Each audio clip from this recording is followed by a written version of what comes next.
Bismillahirrahmanirrahim. Assalamualaikum warahmatullahi wabarakatuh. Alhamdulillahirabbil alamin. Wassalatu wassalamu ala asrofil anbiya'i wal mursalin Sayyidina maulana Muhammadin wa ala alihi wa ashabihi ajma'in, amma ba'du. Qala Allah ta'ala fil kitabihil karim. A'udzubillahi minasyaitonir rajim. Bismillahirrahmanirrahim. Wahadallahu lazina amanu minkum wa amilus solihati la yakhtalifannahum fil ardi. Wa qala Rasulullah sallallahu alaihi wa alihi wasallam la tuftahana la Konstantinia wa la ni'mal amiru amiruha wa la ni'mal jaisu zalikal jais. Sadaqallahul azim wa sadaqallahu Rasulullah sallallahu alaihi wa alihi wasallam. Alhamdulillah, sahabat Facebook dimanapun teman-teman semua berada, kita bersyukur kepada Allah Subhanahu wa taala. Alhamdulillah, untuk kesekian kalinya Allah Subhanahu wa taala mengkaruniakan kita berbagai macam bentuk kenikmatan. Alhamdulillah, dengan nikmat yang Allah Subhanahu wa taala berikan kepada kita, kita kemudian menggunakan nikmat tersebut untuk melaksanakan segala bentuk ketaatan kita kepada Allah Subhanahu wa taala sebagai wujud keyakinan dan keimanan kita kepada Allah Subhanahu wa taala dengan menjalankan perintah-perintahnya, lalu kemudian menjauhi segala sesuatu yang kemudian dilarang oleh Allah Subhanahu wa taala. Karena inilah hakikat daripada ketaatan di sisi Allah. Hakikat daripada ketakwaan di sisi Allah itu ialah menjalankan apa yang kemudian diperintahkan oleh Allah, lalu kemudian menjauhi apa yang dilarang oleh Allah Subhanahu wa taala. Kemudian salawat serta salam senantiasa tercurahkan kepada junjungan kita Rasulullah Muhammad sallallahu alaihi wasallam, yang alhamdulillah telah menyampaikan kita risalah Islam yang merupakan risalah yang mengantarkan manusia dari alam kegelapan menuju kepada alam yang kemudian terang, dari alam kejahiliaan menuju kepada alam yang insyaallah mendapatkan kemuliaan di sisi Allah Subhanahu wa taala. Teman-teman semua dimanapun Anda berada, insya Allah pembahasan kita pada subuh kali ini tentang khilafah dan hadis fitnah akhir zaman. Kita tahu bahwa khilafah saat ini kemudian menjadi dalam kurun waktu 5 tahun terakhir ini 5 tahun terakhir ini kemudian menjadi sebuah perbincangan yang selalu hangat menjadi sebuah perbincangan yang senantiasa aktual di tengah-tengah umat menjadi perbincangan yang sampai detik hari ini masih terus dibincangkan, masih terus kemudian diserukan oleh kaum muslimin gitu. Bahkan kemudian tegaknya khilafah menjadi perkara yang ditunggu-tunggu oleh kaum muslimin gitu, oleh kaum muslimin. Sahabat Facebook dimanapun teman-teman semua berada, hadis yang kemudian menggambarkan tentang bisyaro tentang kabar gembira akan datangnya atau akan tegaknya institusi Islam, akan tegaknya kekuasaan Islam, akan tegaknya kemenangan Islam, akan tegaknya kejayaan Islam dalam khilafah ini banyak sekali kemudian dikabarkan oleh baginda Muhammad sallallahu alaihi wasallam gitu. Tidak hanya hadis yang disampaikan oleh Nabi akan datang khilafah, tidak hanya dalam hadis yang kemudian disampaikan oleh Imam Ahmad tentang fase-fase yang kemudian akan dialami oleh manusia gitu. Kalau dalam hadis yang kemudian disampaikan oleh Imam Ahmad manusia itu kemudian akan hidup dalam beberapa fase gitu. Yang pertama fase nubuah fase kenabian. Setelah fase nubuah ini kemudian akan masuk pada fase khilafah ala minhaj nubuah yang oleh para ulama setelah Rasul kemudian wafat, fase khilafah ala minhaj nubuah itu kemudian dimulai pada masa Khalifah Abu Bakar As-Siddiq dilanjutkan oleh Umar bin Khattab dilanjutkan oleh Utsman bin Affan, kemudian dilanjutkan oleh Ali bin Abu Thalib gitu. Ada yang menyebutkan sampai pada masa cucu Nabi SAW yakni Hasan radhiyallahu anhu. Setelah masa fase alamin haji nubuwah, khilafah alamin haji nubuwah, tentu dalam hadis riwayat Ahmad ini disebutkan akan muncul kepemimpinan dalam diri kaum muslimin, atau kaum muslimin akan dipimpin dengan mulkan adon, ya, kepemimpinan yang kemudian menggigit. Setelah mulkan adon, ya, kepemimpinan yang kemudian menggigit, itu kemudian kaum muslimin akan hidup pada fase kepemimpinan yang zalim, ya, yang kemudian disebut dengan mulkan jabrian, ya. Setelah mulkan jabrian itu kemudian masuk lagi kaum muslimin pada fase terakhir, yakni fase kekhilafan ala minhaj nubuwah, ya. Yang kedua sebagaimana kekhilafan ala minhaj nubuwah pada masa khulafa ur-rasyidin. Ini adalah hadis tentang khilafah dalam hadis yang kemudian disampaikan oleh Imam Ahmad gitu. Namun hadis tentang khilafah ini tidak hanya saja disampaikan oleh Imam Ahmad, ya. Masih banyak, ya. Masih banyak hadis-hadis yang menggambarkan tentang tegaknya khilafah pun yang sejalan dengan apa yang kemudian disampaikan oleh Imam Ahmad. Misalkan ada hadis dari Imam Muslim, ya, dari Ahmad dan Ibnu Hibban, ya, tentang kekhilafan di akhir zaman, ya. Tentang kekhilafan di akhir zaman yang kemudian akan ada para khalifah, ya, yang kemudian dalam tanda kutip menumpahkan harta yang tidak terhitung jumlahnya gitu. Bahkan kemudian menggambarkan tentang akan datangnya khilafah, ya, akan datangnya khilafah di Baitul Maqdis. Ini disampaikan dalam hadis yang sanadnya kemudian kita bisa percaya, yang perawinya pun kita bisa percaya, yakni Abu Daud, ya, yang dilingkupi, kata beliau, yang dilingkupi khilafah ini kemudian tegak di Baitul Maqdis dan dilingkupi dari timur dan barat gitu. Yang juga kemudian disampaikan oleh Imam Muslim dan Abu Daud serta At-Tirmizi gitu.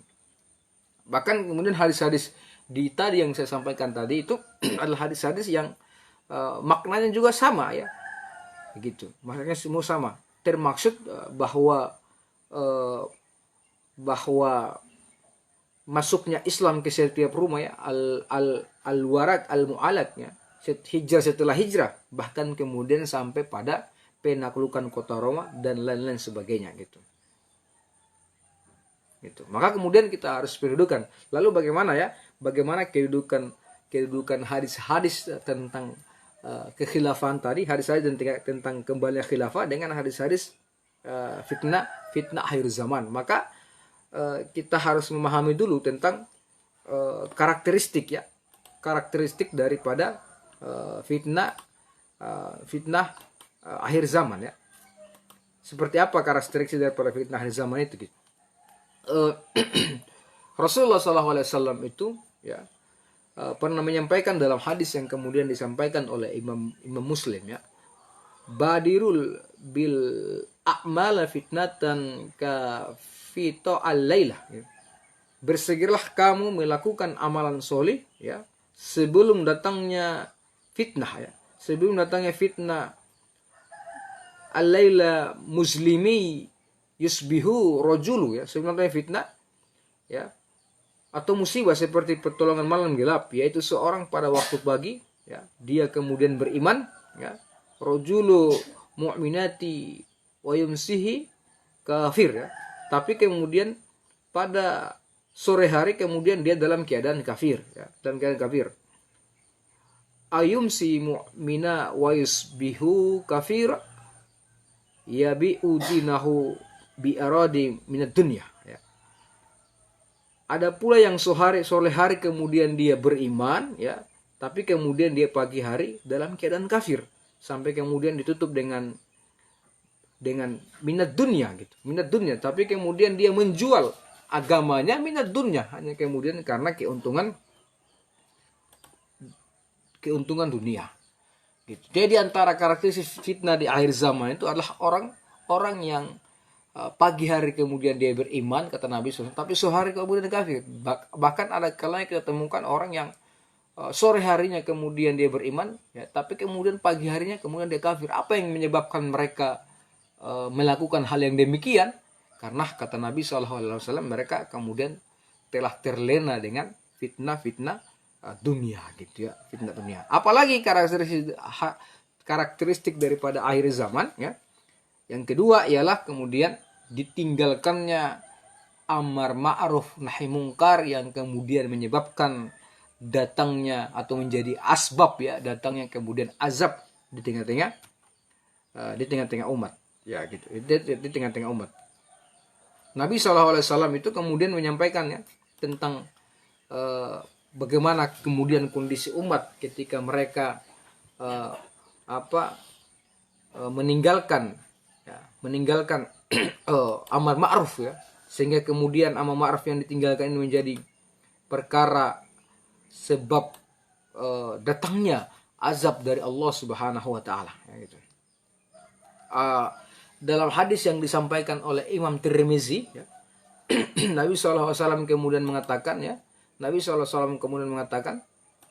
demi zat ya, kata Nabi, demi zat yang kemudian jiwaku ada di tangannya ya, hendaklah kalian itu kemudian benar-benar melaksanakan amar ma'ruf nahi munkar, atau jika kalian tidak melaksanakan hal itu, maka sungguh Allah akan mengirimkan kepada kalian siksa darinya. Kemudian kalian berdoa kepadanya agar supaya dihindarkan dari siksa tersebut. Akan tetapi Allah Azza wa Jalla tidak mengabulkan doa yang kemudian kalian sampaikan. Ya, doa yang ini amat besar ancaman Allah Subhanahu wa taala, ya, amat besar ancaman Allah Subhanahu wa taala, dan merupakan perkara yang kemudian terjadi pada akhir zaman, saat kemudian umat, wabil khusus kaum muslimin, meninggalkan perkara-perkara yang kemudian diwajibkan oleh Allah Subhanahu wa taala, seperti misalnya melaksanakan amar ma'ruf nahi munkar ya, amar ma'ruf nahi munkar gitu. Sebagaimana kemudian Islam ini diturunkan ya, sebagaimana Islam ini, sebagaimana khitatnya Islam ini, bahwa turunnya Islam ini tidak lain tidak bukan sebagai agama yang terbaik di antara agama-agama yang lain ya, agama yang benar ya, khairu ummah ya, agama yang terbaik, agama yang nomor satu, agama yang kemudian wahid. Nah, tapi nomor satu dan nomor wahidnya itu memiliki ciri khas ya, ketika umat-umatnya tersebut ya, senantiasa ta'muruna bil ma'ruf ya, melaksanakan yang ma'ruf, wa tanhauna 'anil munkar, lalu kemudian mengerjakan yang amar ma'ruf tadi ya, amar ma'ruf nahi munkar gitu.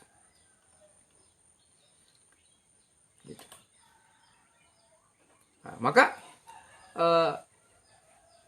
amar ma'ruf nahi munkar ini tidak boleh kemudian kita diami ya, kita diamkan gitu. Tidak boleh kita diamkan. Maka seseorang yang kemudian diam terhadap kemungkaran yang dilakukan oleh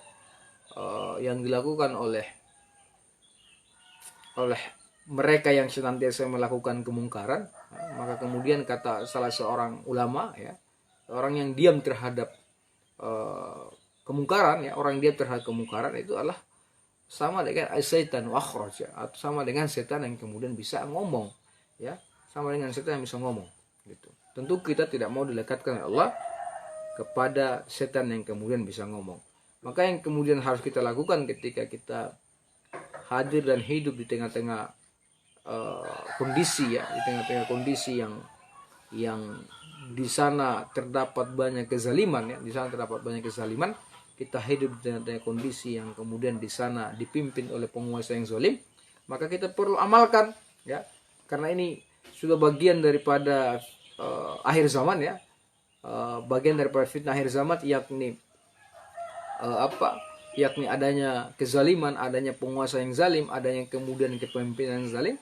Maka tugas kita ya tetap kemudian menyerukan ya, tetap kemudian menyampaikan amar ma'ruf nahi munkar ya, dengan senantiasa menyampaikan kebenaran di tengah-tengah penguasa yang zalim ya, menyampaikan kebenaran di tengah-tengah penguasa yang zalim. Rasul pernah kemudian menyampaikan ya, bahwa penghulu para syuhada itu adalah Hamzah ya, dan orang yang kemudian berdiri di hadapan penguasa yang zalim lalu kemudian menyampaikan apa yang seharusnya disampaikan. Di hadis yang lain kemudian Nabi mengatakan afdalul jihadi kalimatul haqqu inda sultani jair ya, seutama-utamanya jihad, seafdal-afdalnya jihad itu adalah menyampaikan kalimat yang hak inda sultani jair, di hadapan penguasa yang jahil, yang zalim ya, Gitu. Ini disampaikan oleh Abu Sa'id Al-Khudri ya. Abu Sa'id Al-Khudri salah satu sahabat yang memiliki penghafal hadis, salah satu sahabat yang punya hafalan hadis yang cukup banyak ya. Disampaikan afdalul jihadik kalimatul haqq inda sultan jahir. Jadi jihad yang paling utama itu adalah mengatakan keadilan kebenaran di hadapan penguasa yang zalim. Ini disampaikan oleh Imam At-Tirmizi atau hadis riwayat Tirmizi ya. Hadis riwayat Tirmizi. Gitu. Ya. Jadi tidak ada aktivitas dakwah yang tidak punya tantangan.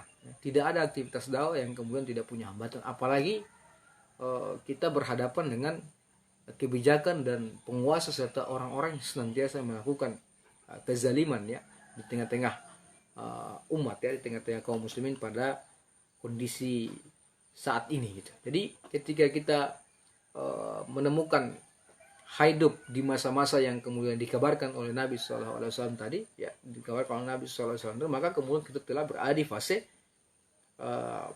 kemunculan atau fase di mana kemudian fitnah itu sudah bertebaran di mana-mana. Tinggal kita bisa mengambil di mana ya posisi kita memilih mau mengambil posisi yang mana gitu, posisi yang mana. Dan sebaik-baiknya posisi tentu kita berada di posisi di mana posisi yang juga pernah dicontohkan oleh Rasulullah Muhammad SAW ya. Meskipun di tengah-tengah nabi hidup di tengah-tengah kekuasaan yang kafir ya, kekuasaan yang kemudian zalim, kekuasaan yang kemudian penuh dengan kemaksiatan, tapi Nabi tetap melaksanakan dakwah amar ma'ruf nahi munkar. Ya. Oke, sahabat dakwah dimanapun teman-teman kemudian berada, ya, maka fase di mana kemudian kekuasaan yang nantinya Allah Subhanahu wa taala berikan kepada kaum muslimin itu dengan kondisi kita yang hari ini kita rasakan, tidak menutup kemungkinan bahwa kita sudah berada di fase itu ya. Kita sudah berada di fase-fase depan gerbang tegaknya kekuasaan Islam tadi, tegaknya kekuasaan khilafah tadi gitu. Jangan sampai kemudian kita mengambil posisi sebagai orang yang menjadi bagian dari fitnah tersebut, tidak. Tapi bagaimana kemudian kita bisa membentengi diri kita dengan fitnah-fitnah tersebut ya. Kita berjuang untuk terhindar dari fitnah tersebut, dan kita menghadirkan sebuah peradaban yang kemudian mampu menghilangkan dan membendung fitnah-fitnah tersebut. Peradaban itu ya, dan kekuasaan itu tentu kekuasaan yang oleh Allah Subhanahu wa taala sudah kabarkan di dalam Quran ya, di Nur ayat 55, bahwa Allah kemudian akan memberikan kekuasaan kepada umat ya, fil ard ya, kekuasaan di muka bumi kepada umat di akhir zaman, dengan syarat mereka kemudian mau beriman, amanu, mereka harus beriman, dan kemudian mereka mau beramal soleh. Jadi tugas kita menghadapi tantangan-tantangan fitnah akhir zaman ini dengan senantiasa meningkatkan keimanan kita, meningkatkan amalan-amalan soleh kita, ya, amalan-amalan soleh kita untuk kemudian bersiap ya, menyambut tegaknya khilafah Islamiyah. Tidak perlu kemudian kita harus menunggu sampai datangnya Imam Mahdi, tidak seperti itu, tapi bahwa kita berjuang. Ya. Kita berjuang dengan cara apa? Kita berjuang, ya. Kita berjuang dengan cara kita melaksanakan dakwah, ya. Gitu, dakwah. Yang Nabi itu hidup di tengah-tengah kefasadatan, ya. Itu di tengah kerusakan yang kemudian dilakukan oleh orang kafir Quraisy di Mekah. Gitu. Tapi Nabi tidak berdiam diri akan hal itu. Nabi terus melakukan dakwahnya, Nabi terus menyampaikan Islam, Nabi kemudian mengajarkan Islam, Nabi kemudian menginternalisasi Islam ke dalam diri sahabat-sahabatnya gitu, sehingga kemudian Islam itu begitu kuat ya, Islam itu kemudian begitu mengkristal, lalu kemudian sahabat-sahabatnya pula melaksanakan dakwah sebagaimana yang kemudian dilakukan oleh Nabi terhadap mereka, sehingga Islam itu lambat laun kemudian diterima sebagian orang-orang Makkah ya, meskipun kemudian di antara orang Makkah mayoritasnya kemudian menolak apa yang disampaikan oleh Nabi, Tapi mereka menolak itu memang bukan karena tidak memahami dan mengetahui tentang kebenaran yang dibawa oleh Nabi, tidak. Mereka tahu bahwa apa yang dibawa oleh Nabi itu sebuah kebenaran, ya. Apa yang dibawa Nabi itu sesuatu yang bersumber dari Allah Subhanahu wa taala. Tapi kemudian mereka menolak, ya, menolak akan hal itu karena jangan sampai kemudian mengganggu, atau kemudian jangan sampai mengganggu eh, apa mengganggu kepemimpinan mereka, seperti itu, mengganggu eh, mengganggu eksistensi mereka, ya, di tengah-tengah kaum mereka gitu, sehingga kemudian mereka melakukan cara-cara. Tapi Nabi tidak diam, Nabi tetap dakwah, ya. Meskipun Nabi harus menerima dihina, ya, Nabi kemudian harus menerima dicaci, ya, Nabi harus menerima dimusuhi, ya, dituduh gila, ya, dituduh tukang sihir, ya, dan seterusnya, tapi Nabi kemudian tetap berdakwah. Begitu pula kita hari ini, meskipun jauh berbeda dengan apa yang Nabi rasakan pada saat itu, ya, tapi kita sampai pada fase ini, ya, fase di mana pula kemunculan Islam itu, kata Nabi SAW, bada al-islamu khoriban wa sa'udul khoriban fatu al-huraba, ya, Islam itu muncul dalam keadaan terasing, akan kembali terasing pula sebagaimana mestinya. Maka beruntunglah kemudian orang terasing. Kita mirip-mirip, ya, dengan dakwah Nabi, meskipun Nabi memulai dakwahnya dengan mengislamkan banyak umatnya gitu. Tapi kita hari ini memulai dakwah kita dengan orang-orang yang sudah Islam, ya, dengan orang yang sudah Islam, tapi kemudian mohon maaf keislaman mereka itu tidak bisa atau tidak kuat gitu, sehingga cenderung ketika ada hal-hal yang sebenarnya sudah ada dalam Islam, tapi ketika mereka baru dapatkan, mereka baru mungkin rasakan dan baru lihat, mereka menganggap itu adalah sesuatu yang baru, ya, sesuatu yang kemudian asing. Mungkin seperti khilafah tadi, ya, khilafah ini adalah sesuatu yang seharusnya tidak lagi asing dalam diri kaum muslim, cuman pasca keruntuhannya yang sudah 101 tahun dalam kalender Komariah ini membuat dia kesannya kemudian asing di tengah-tengah umat, ya, asing kemudian di tengah-tengah kaum muslimin. Tapi ketika sesuatu yang asing ini kemudian kita sampaikan terus di tengah-tengah umat, maka dia akan menjadi sesuatu yang biasa, ya, artinya sesuatu yang tidak asing lagi gitu. Maka dakwah itu harus terus kemudian digulirkan, apalagi ketika kita berbicara tentang khilafah, ya, kita khilafah. Mudah-mudahan arah perjuangan umat itu bisa difokuskan pada perjuangan penegakan syariah, perjuangan penegakan khilafah. Karena segala sesuatu yang kemudian muncul pada saat ini, ya, yang dihadapi oleh umat itu tidak lain tidak bukan karena umat itu tidak lagi hidup dalam kekuasaan yang bisa menjaga mereka, gitu. Kekuasaan yang kemudian bisa memberikan mereka perlindungan, ya, baik dari sisi harta mereka, ya, akidah mereka, darah mereka, kemudian kehormatan mereka. Kita sebut saja kemarin sampai detik hari ini bagaimana kondisi saudara-saudara kita muslimah yang ada kemudian di India, atau kaum muslim yang ada di India. Mereka kemudian dimusuhi, ada yang sampai dilecehkan muslimah-muslimahnya, ya. Kemudian ada yang sampai bahkan entah itu kebenaran enggak, tapi melalui video yang kemudian tersebar di WhatsApp, ya, kita bisa lihat bagaimana begitu ringannya, ya, begitu ringannya mereka, begitu biasanya, begitu kejinya, ya, mereka kemudian membantai saudara-saudara kita yang kemudian ada di India. Sekali lagi, mereka adalah bagian dari saudara kita dan kita bagian dari mereka. Al-muslimu wa akhul muslim, ya, muslim adalah saudara muslim yang lain. Tentu kita tidak pengen saudara-saudara kita dibantai, disiksa, ya, dibantai, kemudian direnggut, ya, atau kemudian bahkan kemudian dilecehkan, gitu. Ikhwanifiddin, sahabat Facebook dimanapun Anda berada, barangkali ini yang kemudian kami bisa sampaikan pada kesempatan pagi hari ini, ya. Semoga apa yang kita bahas pada hari ini bisa memberikan sedikit tidaknya kebaikan dalam diri kita, dan semoga Allah senantiasa menjaga kita dalam iman dan Islam kita, Semoga kemudian kita istiqomah sampai kemudian akhir hayat. Billahi fissabil haq. Assalamualaikum warahmatullahi wabarakatuh.